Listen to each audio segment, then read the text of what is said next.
ಇನ್ನು ವಿಧಾನಸಭೆ ಚುನಾವಣೆ ಮುಗಿತು. ಇದಾದ ನಂತರ ಜಿಲ್ಲಾ ತಾಲೂಕು ಪಂಚಾಯಿತಿ ಚುನಾವಣೆಗಳತ್ತ ಕಾಂಗ್ರೆಸ್ ಇದೀಗ ತನ್ನ ಗಮನವನ್ನು ನೆಡ್ತಾ ಇದೆ. ಫೆಬ್ರವರಿ ಹಾಗೂ ಮಾರ್ಚ್ನಲ್ಲಿ ಚುನಾವಣೆಗಳು ಎದುರಾಗುವಂತಹ ಸಾಧ್ಯತೆ ಇದೆ. ಮುಂಬರುವಂತಹ ಫೆಬ್ರವರಿ ಮಾರ್ಚ್ನಲ್ಲಿ ತಾಲೂಕು ಹಾಗೂ ಜಿಲ್ಲಾ ಪಂಚಾಯಿತಿ ಚುನಾವಣೆಗಳು ಎದುರಾಗುವಂತಹ ಸಾಧ್ಯತೆ ಇದೆ. ಹೀಗಾಗಿ ಸ್ಥಳೀಯ ಚುನಾವಣೆಗಳತ್ತ ಇದೀಗ ಕಾಂಗ್ರೆಸ್ ಫೋಕಸ್ ಮಾಡ್ತಾ ಇದೆ. ಬೆಳಗಾವಿ ಎಐಸಿಸಿ ಅಧಿವೇಶನದ ನಂತರ ಚುನಾವಣೆಗೆ ಸಿದ್ಧತೆ ಮಾಡಿಕೊಳ್ಳೋದಕ್ಕೆ ಕಾಂಗ್ರೆಸ್ ಈಗ ತಯಾರಿ ಮಾಡಿಕೊಳ್ತಾ ಇದೆ. ಜನವರಿಯ ನಂತರ ಸಮಾವೇಶಗಳನ್ನು ಆಯೋಜನೆ ಮಾಡೋದಕ್ಕೂ ಕೂಡ ಕಾಂಗ್ರೆಸ್ ಚಿಂತನೆ ಮಾಡ್ತಾ ಇದೆ. ಜಿಲ್ಲಾವಾರು ಕಾರ್ಯಕ್ರಮಗಳ ಆಯೋಜನೆಗೆ ಚಿಂತನೆ ನಡೆಸಲಾಗ್ತಾ ಇದೆ.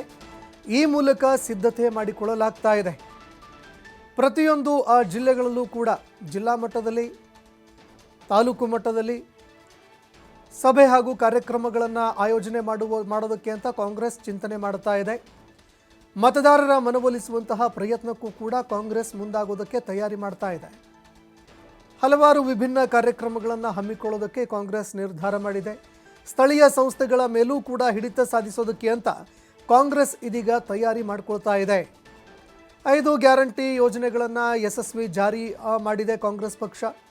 ಹೀಗಾಗಿ ಈ ಗ್ಯಾರಂಟಿ ಯೋಜನೆಗಳ ಆಧಾರದ ಮೇಲೆ, ಗ್ಯಾರಂಟಿ ಯೋಜನೆಗಳ ಒಂದು ಬಲದ ಮೇಲೆ ಸ್ಥಳೀಯ ಚುನಾವಣೆಗಳಲ್ಲಿ ಕೂಡ ಭರ್ಜರಿಯಾಗಿ ಗೆಲುವು ಸಾಧಿಸೋದಕ್ಕೆ ಅಂತ ಕಾಂಗ್ರೆಸ್ ತಯಾರಿ ಮಾಡಿಕೊಳ್ತಾ ಇದೆ.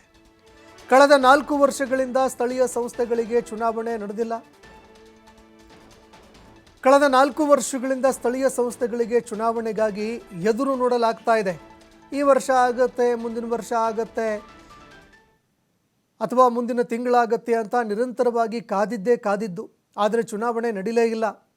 ಕೊರೋನಾ ಕಾಲ ಇತ್ತು, ಕೊರೋನಾದಲ್ಲಿ ಚುನಾವಣೆ ಮಾಡೋದಕ್ಕಾಗಲಿಲ್ಲ. ಅದಾದ ನಂತರ ಚುನಾವಣೆ ಆಗಬೇಕು ಅಂತಂದರೆ ವಿಂಗಡಣೆ ಆಗಬೇಕಾಗಿತ್ತು. ಮೀಸಲಾತಿ ವಾರು ಕ್ಷೇತ್ರಗಳ ವಿಂಗಡಣೆ ಬಾಕಿ ಉಳಿದಿತ್ತು. ಈ ಎಲ್ಲ ವಿಚಾರಗಳಿಗೆ ಸಂಬಂಧಪಟ್ಟಂತೆ ಸುಪ್ರೀಂ ಕೋರ್ಟ್ ಕೂಡ ಈಗಾಗಲೇ ಆದೇಶ ಕೊಟ್ಟಾಗಿದೆ. ಹೀಗಾಗಿ ಮುಂದಿನ ವರ್ಷ ಫೆಬ್ರವರಿಯಲ್ಲಿ ಚುನಾವಣೆ ನಡೆಸೋದಕ್ಕೆ ಸಿದ್ಧತೆಯನ್ನು ಮಾಡಿಕೊಳ್ಳಲಾಗ್ತಾ ಇದೆ.